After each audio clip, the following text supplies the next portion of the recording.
Hello everyone, I'm Jeremy. Today's day 367 of reading Harry Potter and the Order of the Phoenix. Let's get started. I'm currently on page 119. Hearing returned to him. Fear jabbed at his insides like needles as he wondered what was going to happen to him if he was expelled. The idea was so terrible that he did not dare voice it aloud, not even to Ron and Hermione, who, though he often saw them whispering together and casting anxious looks in his direction, followed his lead in not mentioning it. Sometimes he could not prevent his imagination showing him a faceless ministry official who was snapping his wand in two and ordering him back to the Dursleys, but he would not go. He was determined on that. He would come back here to Grimmauld Place and live with Cyrus.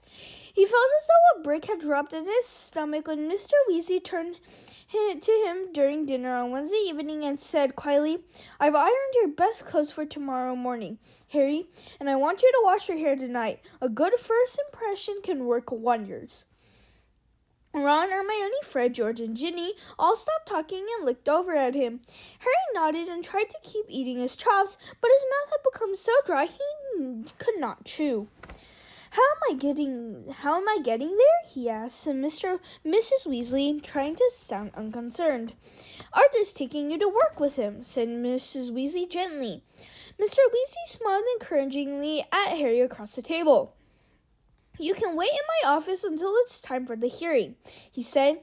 Harry looked over at Cyrus, but before he could ask the question, Mrs. Weasley answered it. "Professor Dumbledore doesn't think it's a good idea for Cyrus to go with you, and I must say I think he's quite right," said Cyrus through clenched teeth. Mrs. Weasley pursed her lip. "When did Dumbledore tell you that?" Harry said, staring at Cyrus. "He came last night when you were in bed," said Mr. Weasley. Cyrus stabbed moodily at a potato with his fork. Harry dropped his own eyes to his plate. The thought that Dumbledore had been in the house on the eve of his hearing and not asked to see him made him feel, if that were even possible, even worse. Chapter 7. The Ministry of Magic.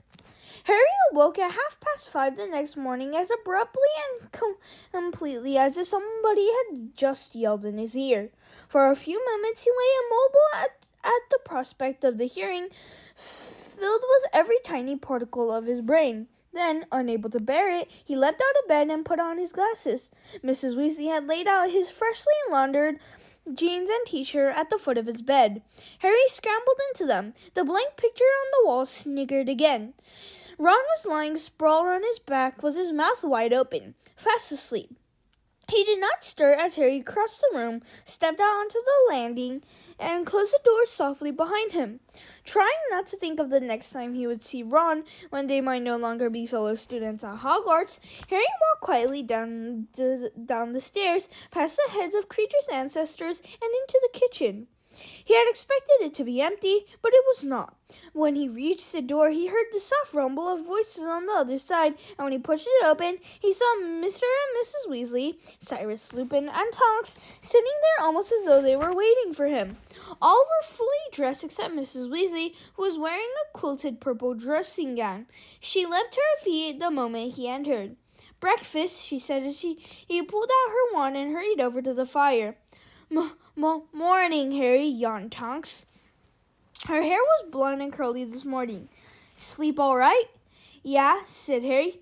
"I've been up all night," she said with another shuddering yawn. "Come and sit down." She drew out a chair, knocking over the one beside it in the process. "What do you want, Harry?" Mrs. Weasley called. "Porridge, muffins, kippers, bacon and eggs, toast?" Just toast. Thanks, said Harry.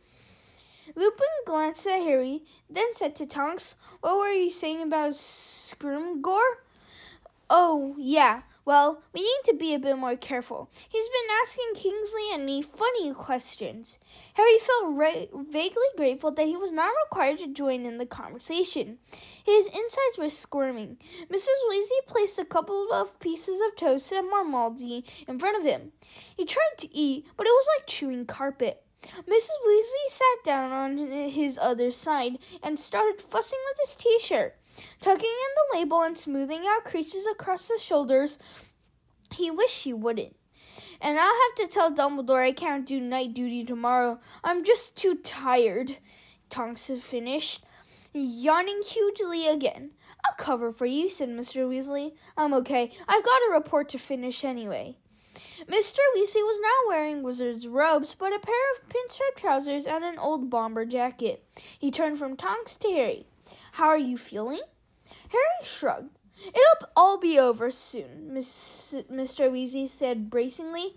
In a few hours' time, you'll be cleared. Harry said nothing. The hearing's on my floor, in Amelia Bones' office. She's the head of the Department of Magical Law Enforcement, and she's the one who'll be questioning you.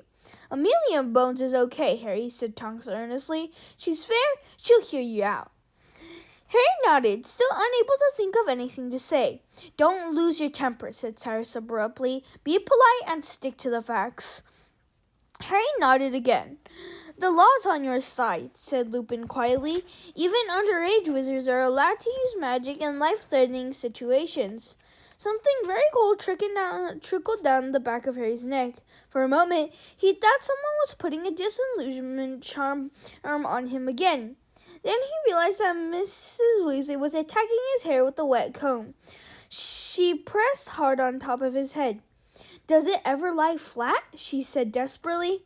Harry shook his head. Mr. Weasley checked his watch and looked up at Harry. I think we'll go now, he said. We're a bit early, but I think you'll be better off there than hanging around here. Okay, said Harry automatically, dropping his toes and getting to his feet. You'll be all right, Harry, said Tonks, patting him on the arm.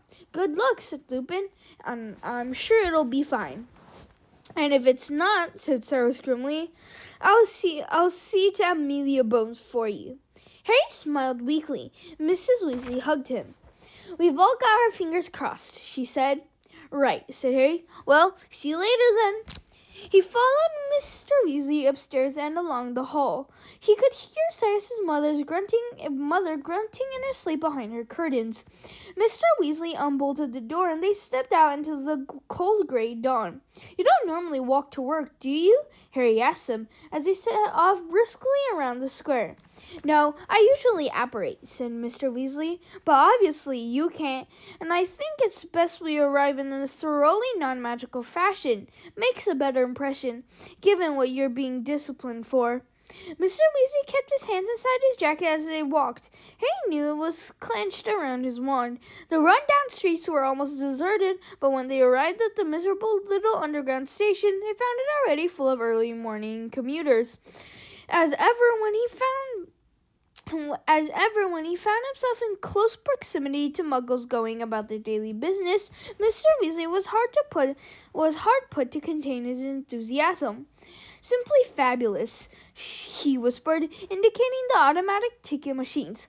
Wonderfully ingenious. They're out of order, said Harry, pointing at the sign.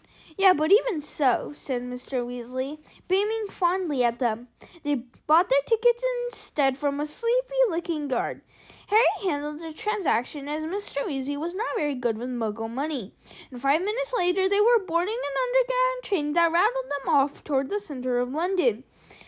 Mr. Weasley kept anxiously checking and rechecking the underground map above the windows.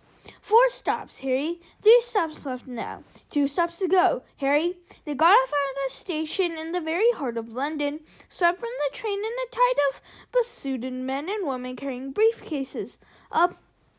Thank you, everyone. That's all for today. Bye. See you tomorrow. Tomorrow we're going to read page 125. Bookmark. Peace out.